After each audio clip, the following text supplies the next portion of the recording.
परमेश्वर के दैनिक वचन। लोग अनुभव के आधार पर परमेश्वर को परिभाषित करने का प्रयास करते हैं। परमेश्वर को जानने के विषय पर वार्तालाप करते समय क्या तुम लोगों ने एक बात पर ध्यान दिया है? क्या तुम लोगों ने ध्यान दिया है कि परमेश्वर की वर्तमान प्रवृत्ति में एक परिवर्तन हुआ है? क्या लोगों के प्रति परमेश्वर की प्रवृत्ति अपरिवर्तनीय है? क्या परमेश्वर हमेशा इसी तरह से सहता रहेगा, अनिश्चित काल तक मनुष्य को अपना समस्त प्रेम और करुणा प्रदान करता रहेगा? इस मामले में परमेश्वर का सार भी शामिल है। ये जानकर कि परमेश्वर मनुष्य से प्रेम करता है, लोग परमेश्वर को प्रेम के प्रतीक के रूप में परिभाषित करते हैं। उन्हें लगता है चाहे लोग कुछ भी करें, कैसे भी पेश आएं, चाहे परमेश्वर से कैसा ही व्यवहार करें, चाहे वे कितने ही अवज्ञाकारी क्यों न हो जाएं, किसी बात से कोई फर्क नहीं पड़ता, क्योंकि परमेश्वर में प्रेम है। परमेश्वर का प्रेम असीमित और अथाह है। परमेश्वर में प्रेम है, इसलिए वो लोगों के साथ सहिष्णु हो सकता है। परमेश्वर में प्रेम है, इसलिए वो लोगों के प्रति करुणाशील हो सकता है, उनकी अपरिपक्वता के प्रति करुणाशील हो सकता है, उनकी अज्ञानता के प्रति करुणाशील हो सकता है और उनकी अवज्ञा के प्रति करुणाशील हो सकता है। क्या वास्तव में ऐसा ही है? कुछ लोग एक बार या कुछ बार परमेश्वर के धैर्य का अनुभव कर लेने पर वे इन अनुभवों को परमेश्वर के बारे में अपनी समझ की एक पूंजी मानने लगते हैं। ये विश्वास करते हैं कि परमेश्वर उनके प्रति हमेशा धैर्यवान और दयालु रहेगा, और फिर जीवन भर परमेश्वर के धैर्य को एक ऐसे मानक के रूप में मानते हैं जिससे परमेश्वर उनके साथ बर्ताव करता है। ऐसे भी लोग हैं जो एक बार परमेश्वर की सहिष्णुता का अनुभव कर लेने पर हमेशा के लिए परमेश्वर को सहिष्णु के रूप में परिभाषित करते हैं। उनकी नजर में ये सहिष्णुता अनिश्चित है, बिना किसी शर्त के है, यहां तक कि पूरी तरह से असैद्धांतिक है। क्या ऐसा विश्वास सही है? जब भी परमेश्वर के सार या परमेश्वर के स्वभाव के मामलों पर चर्चा की जाती है तो तुम लोग उलझन में दिखाई देते हो। तुम लोगों को इस तरह देखना मुझे बहुत चिंतित करता है। तुम लोगों ने परमेश्वर के सार के बारे में बहुत से सत्य सुने हैं। तुम लोगों ने परमेश्वर के स्वभाव से संबंधित बहुत सी चर्चाएं भी सुनी हैं, लेकिन तुम लोगों के मन में ये मामले और इन पहलुओं की सच्चाई सिद्धांत और लिखित वचनों पर आधारित मात्र स्मृतियां हैं। तुम में से कोई भी अपने दैनिक जीवन में ये अनुभव करने या देखने में सक्षम नहीं है कि वास्तव में परमेश्वर का स्वभाव क्या है। इसलिए तुम सभी लोग अपने अपने विश्वास में गड़बड़ा गए हो। तुम आंखें मूंद कर इस हद तक विश्वास करते हो कि परमेश्वर के प्रति तुम लोगों की प्रवृत्ति श्रद्धाहीन हो जाती है, बल्कि तुम लोग उसे एक ओर धकेल भी देते हो।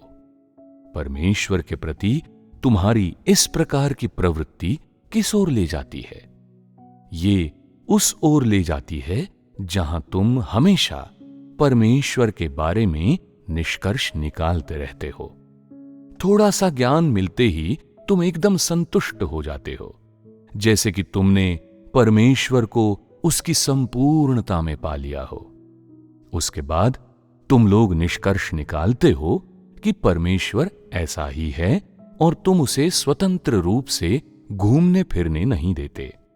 इसके अलावा परमेश्वर जब कभी भी कुछ नया करता है तो तुम स्वीकार नहीं करते कि वो परमेश्वर है। एक दिन जब परमेश्वर कहेगा, मैं मनुष्य से अब प्रेम नहीं करता, अब मैं मनुष्य पर दया नहीं करूंगा। अब मनुष्य के प्रति मेरे मन में सहिष्णुता या धैर्य नहीं है।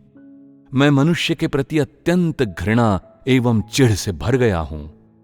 तो लोगों के दिल में द्वंद्व पैदा हो जाएगा। कुछ लोग तो यहां तक कहेंगे, अब तुम हमारे परमेश्वर नहीं हो, ऐसे परमेश्वर नहीं हो जिसका मैं अनुसरण करना चाहता हूं। यदि तुम ऐसा कहते हो तो अब तुम मेरे परमेश्वर होने के योग्य नहीं हो और मुझे तुम्हारा अनुसरण करते रहने की कोई आवश्यकता नहीं है।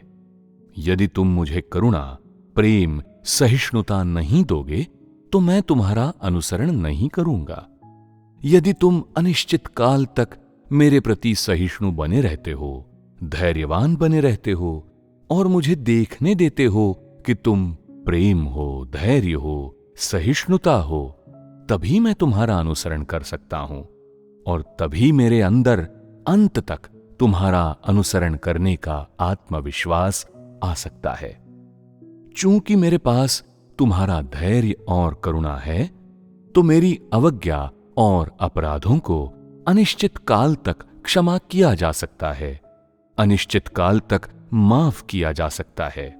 मैं किसी भी समय और कहीं पर भी पाप कर सकता हूं, किसी भी समय और कहीं पर भी पाप स्वीकार कर माफी पा सकता हूं और किसी भी समय और कहीं पर भी मैं तुम्हें क्रोधित कर सकता हूं। तुम मेरे बारे में कोई राय नहीं रख सकते और निष्कर्ष नहीं निकाल सकते। यद्यपि तुम में से कोई भी ऐसे मसलों पर आत्मनिष्ठ या सचेतन रूप से न सोचे, फिर भी जब कभी परमेश्वर को तुम अपने पापों को क्षमा करने का कोई यंत्र या एक खूबसूरत मंजिल पाने के लिए उपयोग की जाने वाली कोई वस्तु समझते हो, तो तुमने धीरे से जीवित परमेश्वर को अपने विरोधी, अपने शत्रु के स्थान पर रख लिया है। मैं तो यही देखता हूं।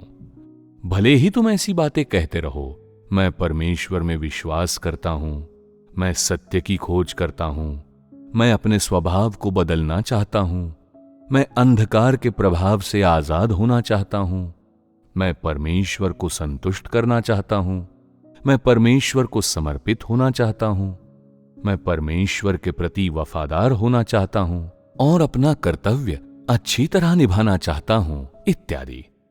लेकिन तुम्हारी बातें कितनी ही मधुर हों, चाहे तुम्हें कितने ही सिद्धांतों का ज्ञान हो, चाहे वो सिद्धांत कितना ही प्रभावशाली या गरिमापूर्ण हो, लेकिन सच्चाई यही है कि तुम लोगों में से बहुत से लोग ऐसे हैं जिन्होंने पहले से ही जान लिया है कि किस प्रकार परमेश्वर के बारे में निष्कर्ष निकालने के लिए उन नियमों, मतों और सिद्धांतों का उपयोग करना है जिन पर तुम लोगों ने महारत हासिल कर ली है। और स्वाभाविक है कि ऐसा करके तुमने परमेश्वर को अपने विरुद्ध कर लिया है।